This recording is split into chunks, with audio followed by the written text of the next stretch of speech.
Hello, welcome back to Hillary's Whiskey Lounge. I'm Hillary and this is my lounge. Um, it's actually morning here in Los Angeles, but I wanted to catch some really nice light because today I want to talk to you about what happens to your whiskey when you add a teeny tiny bit of water to it. There are some purists out there who think you shouldn't add any water at all to your whiskey, which, by the way, that's what neat is. But there are a lot of other people whose opinion is that when you add just a couple drops, just a couple milliliters maybe, that it opens up the flavor of the whiskey and the aroma. So this is purely a personal taste thing. So once you get started in your journey and you start tasting, which is going to be very, very soon, you can decide for yourself. You can experiment. You can try whiskey neat. You can try the different strengths, different. You can try the sherried. You can try the bourbon forward whiskeys with water, with no water, with a drop of water, with 2 drops of water. Do your own thing. And it's just up to you what you like. So don't let anybody tell you how you should drink your whiskey. What I want to do today is just show you really quickly what happens to this gorgeous glass of water. Gorgeous glass of whiskey. Ooh. Do you see the legs on that? Nice. So yeah, and by the way, that's called pearling or beating. And then the long drizzles of the whiskey that drizzle down the glass, that's called legs. This is very gently, I'm swirling this glass, but let me show you this is amazing what happens. When we add a little bit of water to this glass, and I intentionally chose a darker sherry forward whiskey for you to see. Yes, it is 9 o'clock in the morning in Los Angeles. That's okay. I'll let this sit out for a while. And that's another thing that will, please remind me to tell you about letting it sit out. But watch what happens to the gorgeous color of this. What we're going to see happening is the guayacols separating from the ethanol. And that and many studies have been done about this, that it actually does happen, where the alcohol particles, molecules separate from each other, and they unlock a lot of the aroma and the taste. So let's see what happens when we add a couple drops of water from this little pitcher. I try to get as close to the lens as possible so you can see the amazing swirly. Ooh, there we go. So right now, that water is separating the alcohol molecules from each other. I'm going to give it a gentle swirl, and you'll see that.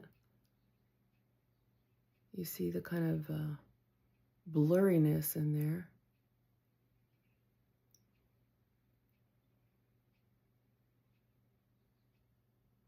So you want to gently, gently, gently rock and roll. You don't want to shake this. You just want to very gently swirl or roll your glass like this. And then once you see most of that mixing pretty much subside, then you know that you have a nice finished mixture. Here's my Glencairn, by the way. Let's see, yeah, right there. Now, how do you know how much to add? How do you know how long to let it sit? This is all purely experimental. What is this picture? Where did I find this? Well, let me take all of this back over to my table. Come here, you.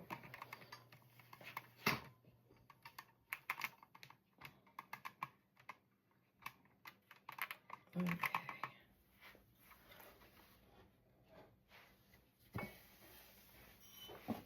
Ooh, all right. Hi.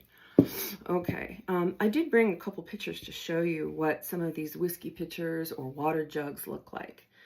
And I even brought a pipette so you can see if you want what 5 milliliters actually looks like. 5 milliliters is a teaspoon. If you have an actual teaspoon, it should say 5 milliliters in there as well. So let me measure up 5 milliliters and I'll show you what that looks like.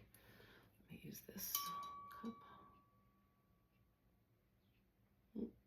Where are the numbers? Here are the numbers. It's been a long time since I've used a pipette. Okay. All right. Here's 5 milliliters. You can see there in my pipette. Thank you, Science Department, for this. And I will show you that this 5 milliliters fits perfectly into this teaspoon. Whoa. Yep. Thank goodness for surface tension. We have a full 5 milliliters there. And then here is a regular kitchen teaspoon. So in case you don't have one of these sweet little pitchers or a pipette handy, or even a measuring spoon, you know that just a regular kitchen teaspoon is exactly 5 milliliters. And so this is another not as accurate as a pipette, but let me tell you about accuracy. I'm going to put a little more into this since it's 9 o'clock in the morning. Let that sit for a while.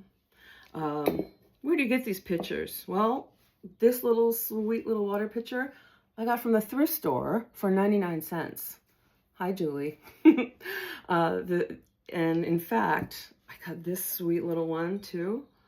One of the most important things to remember about a water pitcher that you're going to be using, because you're going to get so good at this that you won't need to measure, but I do urge you to just try a couple drops at first. Speaking of a couple drops, you can even use a little bottle and a dropper.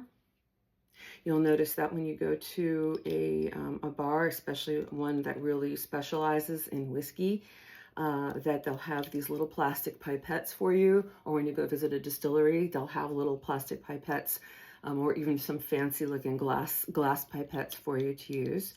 But it's really important that there's a sharp-ish lip on your pitcher, so you get so you can actually just measure out individual drops at a time. I have this other pitcher back here, and it's got a very kind of dull lip, and it's just really bad for pouring water. This is another thrift store find. Nice little sharp lip there, and I love the color of it.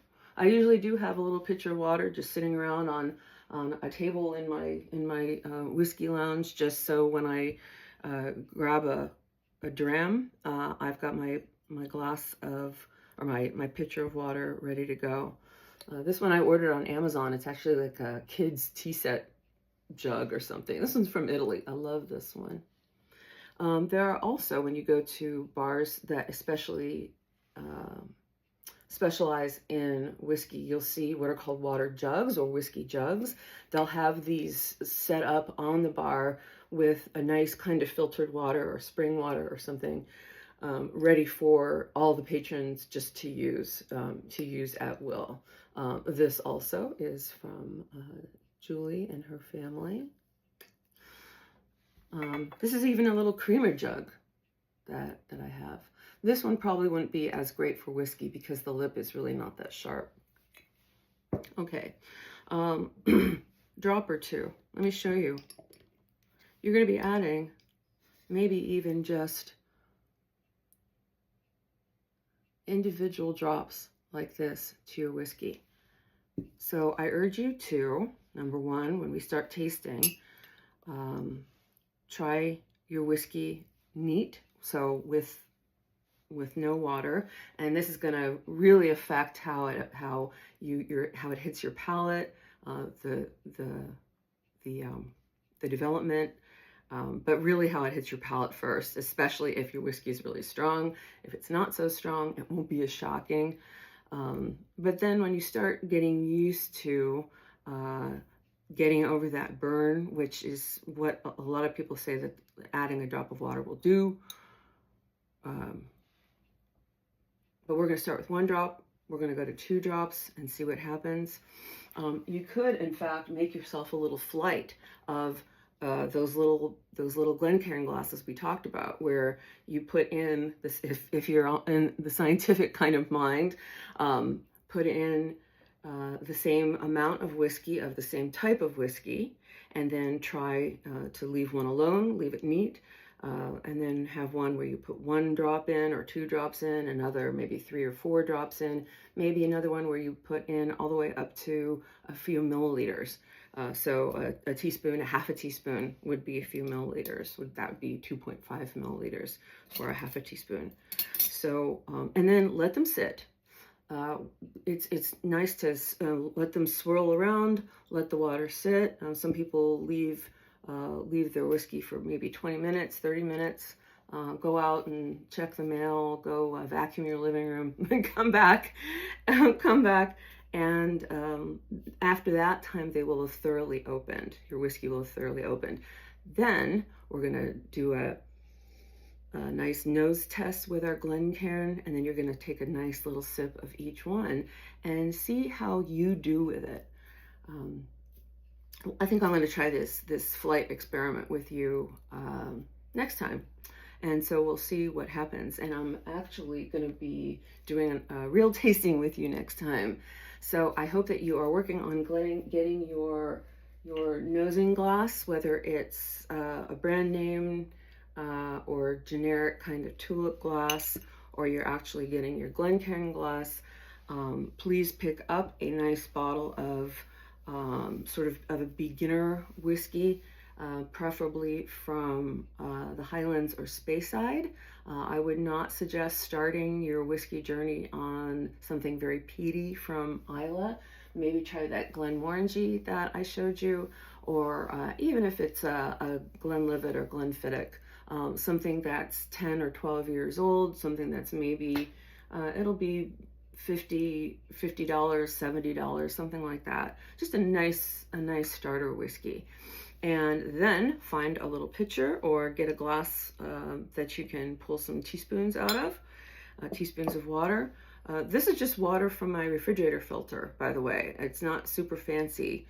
Some people swear that the different kinds of water they use, whether it's bottled spring water, Fiji water, refrigerator water, or tap water, will make a huge difference in the flavor. So that's something else you can try and experiment with. So get your water pitchers ready. If you can, maybe go to the drugstore. You can even just get a little water dropper from your local drugstore, just something like this. If you can't find one in the aisles, I'm sure that the pharmacy will be able to help you. And this might be the best way to go when you're trying to measure off your individual drops of water. Who knows? You might not want to end up adding water at all to your whiskey. So later on, when we get to the stronger whiskeys, you might want to rethink that, but that's really just a personal taste. So I'm going to have a sip of this now. I think it's been about a little over 10 minutes that I've been letting this sit here. So yeah, it's about 9:30, I guess, in the morning. So slunge.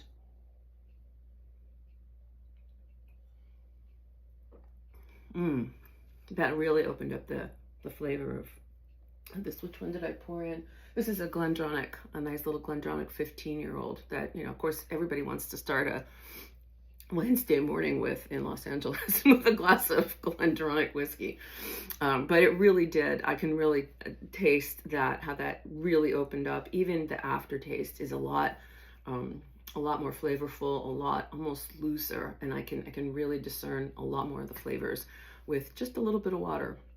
As you saw, I added 5 milliliters plus a little teeny tiny bit more to that. So anyway, I will see you again in a short while. And so I hope that you have your whiskey and your water pitcher and your water dropper and your Glencairn glass ready to go.